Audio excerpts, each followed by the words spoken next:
desperado na itong Kongreso no? Usap-usapan na naman na i-contempt na naman ang OVP. Kung hindi dadalo sa mga, kasi gusto nilang tatanungin They are very obsessed na tatanungin nila si VP Sara. Pero ang sabi ni VP Sara, bakit naman ako pupunta dyan? Na wala, yung mga akusasyon nila, walang mga basihan. Kaya nga sabi ni VP Sara, it's very useless kung pupunta ako dyan sa hearing na yan, na wala naman kayong ikapakitang ebidensya. Diba? Wala namang ibang nakalatag na lahat Imagine that one. They cannot get over the budget of the Vice President. Nakalatag na lahat ang mga impormasyon kung papaano gagastahin ang pera ng budget ng OVP. Nakalatag na doon lahat. Lahat ng mga questions ninyo doon. That is written into paper. Mas maganda nga yun kasi written Pirmado yan na talagang ganyan ang gagawin. Saka kayo magrereklamo kung meron ng anomalya. Ngayon, dito sa confidential funds na ito na lagi ninyong pinuputak na ito ay 2023 pa nagrereklamo kayo 2023. Hanggang ngayon hindi pa kayo tapos. So maybe there is something wrong. Kasi hindi pa kayo tapos na magreklamo, magputak, mag-question dito sa confidential funds na ito. So maybe there is really something wrong. Hindi na ito mabuti. Magagalit na ang taong bayan dito. Nagsasayang na po tayo ng pera dahil paulit-ulit na lang itong confidential funds na hinihiring na wala naman kayong basihan, wala kayong ebidensya. So sinong hindi magagalit yan? Pera ng taong bayan. Every hearing, gagasta ang gobyerno dyan. Hindi na ba kayo nahiya? Paulit-ulit na lang itong hearing na ito, malaki ang iginasta ng pera ng taong bayan every time mag-hearing tayo dito. Tapos na yan Tapos na itong confidential funds na ito. Bakit hindi nyo ba titigilan si VP Sara? Ang hirap sa inyo, wala kayong ikapakita na ebidensya. Sinabihan na nga kayo ng COA na nasa mabuting paggasta itong confidential funds na ito. Ano pa bang gusto nyong answer? Pati COA na sila yung merong karapatan na magsabi na mali o tama ang paggasta nito, hindi pa rin ninyo binigyan ng halaga. Ano ba?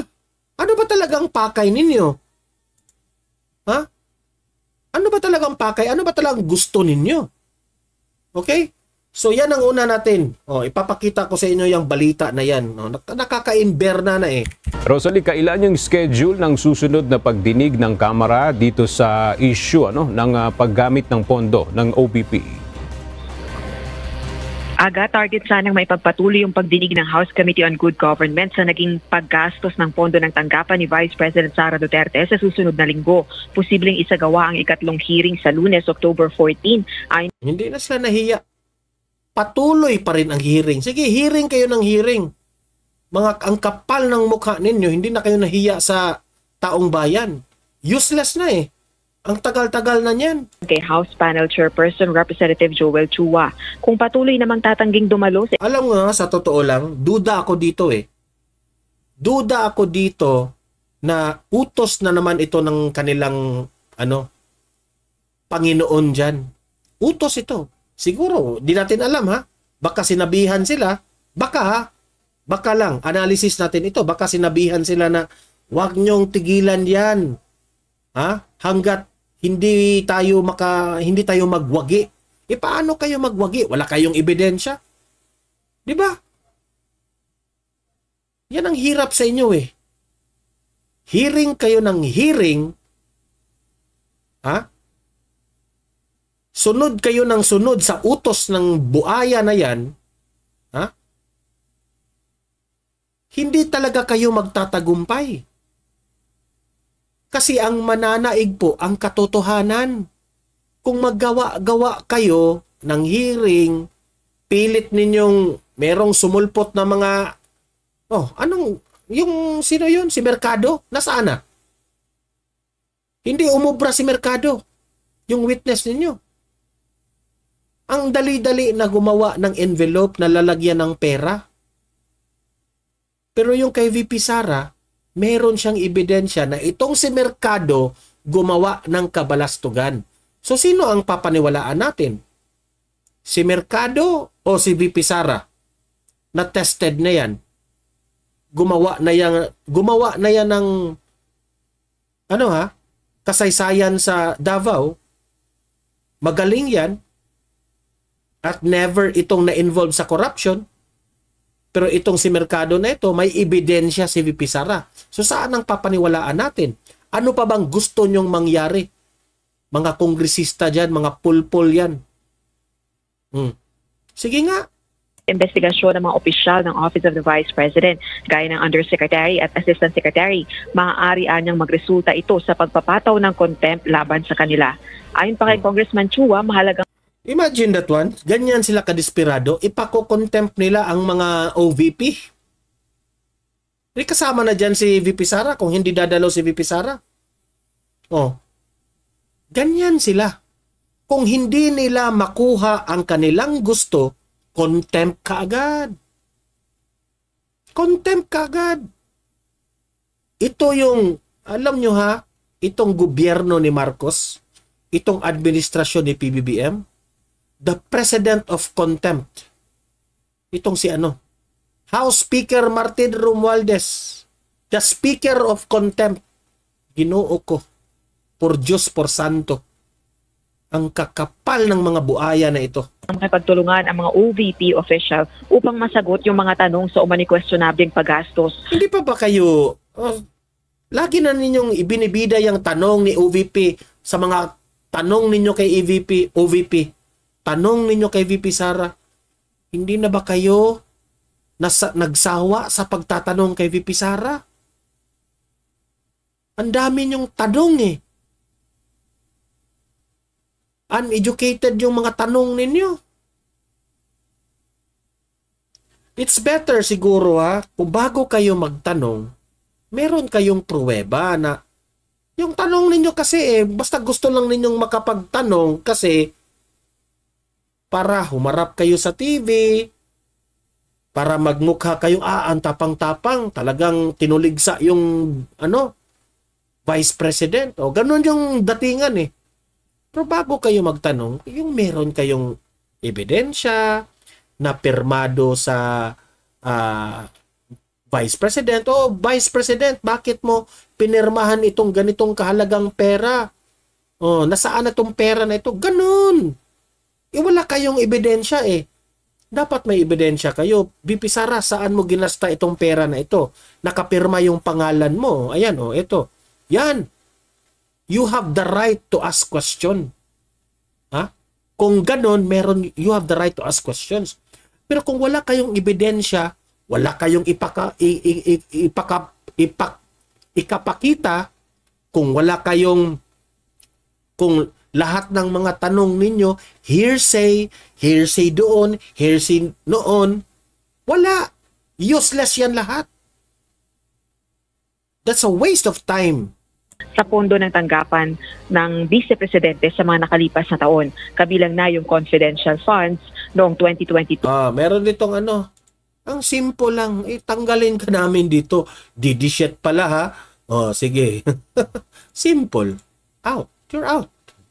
Nanggugulo ka rito At 2023. Dagdag pa ng House Committee Chairperson, parte ng trabaho nilang makipagtulungan. Hoy, mga moderators, hindi na kayo hinahayaan nyo itong mga trolls dito. Mga moderators ko. Nasaan na kayong tapang ninyo, mga moderators ko? Meron nakapasok na trolls, hindi nyo dinidelete yung mga trolls dyan. Sa Kongreso. Nauna nang ipinaabot ni VP Duterte na hindi ito dadalo sa imbitasyon ng komite dahil sa walaan niyang batayang mga aligasyon laban sa kanyang opisina. Gayun din, hindi rin anya malinaw ang legislative objective ng komite. Correct. Nire-request na nito. Tama. Wala kayong exact na wala kayong exact na plano kung anong gusto nyo. Ha? Itong kay chairman na si Chua. Sa bagay, ang utos ni Panginoon nila, wala namang direksyon Itigil ang pagdinig at tiniyak na kikipag-cooperate naman sa finding. It's okay, Ruby Tabios. Bantayan nyo yung bantayan nyo yung mga trolls dyan at mga bashers na nanggugulo lamang. Erase nyo kaagad. Sa Commission on Audit o COA sa budget utilization nito. Samantala, naghahanap na rin ang House panel ng susuporta sa mga aligasyon ni dating Department of Education Undersecretary Gloria Mercado. Ito yung dating DepEd official sa ilalim ng dating DepEd Secretary na si VP Duterte na nakatanggap umano. Yan Tingnan nyo yung mukha ni Mercado. Yan si Mercado. Si VP Sara po, meron po siyang ebidensya na itong si Mercado, nanghihingi ng pera using the Department of Education. Nagsosolicit raw ito, which is bawal yan Okay? Nanghihingi sa private na company o private group. Yung mga akusasyon ni VP Sara, meron po siyang resibo at ebidensya. Itong mga akusasyon nitong si Mercado, nasaan? Ang simple. Pwede kang gumawa ng envelope na merong pera at sasabihin mo, bigay ito ni VP Sara. Siguro sa totoo lang, hindi siguro niya matanggap na tinanggal siya sa Department of Education. Officer ito Officialis ito ng Department of Education. Hindi niya matanggap-tanggap. Mercado, napahiya ka sa sarili mong kabalastugan. Bakit mo ginawa ang isang bagay na alam mo bawal yan? So, i-blame mo ang sarili mo. Do not blame the Vice President nor the Department of Education na tinanggal ka. Blame yourself kasi ikaw ang gumawa niyan. Gumawa ka ng kabalastugan, you deserve na mapahiya ka. Di ba? You deserve. Ng 50,000 pesos kada buwan sa loob ng 9 na buwan. Si VP Sara nang nagsabi dyan na meron siyang kabalastugang ginawa. Mula sa tanggapan ng pangalawang Pangulo. Balik sa iyo, Aga.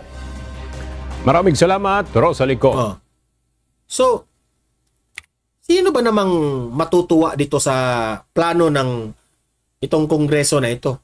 Siyempre, ang 32 million na bumoto kay VP Sara, kung marinig itong balita na ito, na kung hindi dadalo ang opisina ng Vice President, iko-contempt nila, di magagalit yung 32 million dyan. Ano ang basihan ninyo na iko-contempt nyo si VP Sara o yung mga tauhan ng Office of the Vice President? Anong basihan ninyo? Dahil ba, ito power tripping ng yung ginawa nyo kay Harry Roque. Siguro nagtagumpay sila Siguro nagtagumpay sila kay Harry Roque, gusto nilang gawin rin kay VP Sara. Imagine kung mako-contempt si VP Sara. Just imagine. How will the 32 million feel about it? Kayong itong si Martin Romualdez, mga iilan lang kayong binoto kayo. Yung boto ninyo sa distrito nyo lang. Kayong mga congressman yan, mga tolonggesman, kayong mga congressman binoto lang kayo ng mga distrito ninyo. Kahit nga siguro sa mga distrito ninyo, mahal itong si VP Sara. So, what will happen kung si VP Sara ang makontempt? Hindi magagalit sila. Ang taong bayan. Pinakontempt ng mga ayaw ng taong bayan, itong mga, I'm pretty sure na itong mga congressman na ito, galit ang taong bayan dito sa kanila. Bakit galit? Prangkahan ko na kayo mga congressman dyan Prangkahan ko na kayo. Galit ang taong bayan sa inyo. Itong mga taga-Quadcom, itong mga naghihiring dito kay VP Sara, galit ang mga taong bayan sa inyo. Alam niyo ba kung bakit? Galit ang taong bayan. Isa na ako doon ha. Galit kami sa inyo kasi wala kayong prinsipyo. Nakikita kasi namin na balimbing kayo at sip-sip kayo kay Martin Romualdez. Oh. Kung anong utos ni Martin Romualdez, wala. Doon na kayo. Sip-sip. Bakit? Takot ba kayong hindi mabigyan ng budget? Nagtatanong lang po kami. Sa totoo lang, hello si Senpai, yan present si Senpai. Sa totoo lang, hindi talaga maganda na ikaw congressman ka o representative ka na padaloy-daloy ka lang sa hangin. Kung saan yung mga colleagues mo, doon ka lang. Dapat kayo, mga congressman kayo, dapat sana may paninindigan kayo. Kung alam nyong mali, mali. Kung alam nyong tama, tama. Kung alam nyong away ito ni VP Sara at ni Tambaluslos, hindi kayo dapat mangingialam kung away nila yan. Ang hirap sa inyo, magpadala kayo, ginamit kayo as puppet, kinokontrol kayo, kasi takot kayo. Yan ang katotohanan. Yan ang sa tingin namin, yan ang nangyari, analysis namin yan. That's our opinion. Okay? Whether you like it or not, tama man ako o mali, tama talaga ako. Obvious na eh. Di ba? Tama man ako o mali man ako sa pinagsasabi ko, tama talaga ako. Bahala na kayo dyan. Huwag na tayong magbulahan rito. Di ba? Ang hirap sa inyo eh.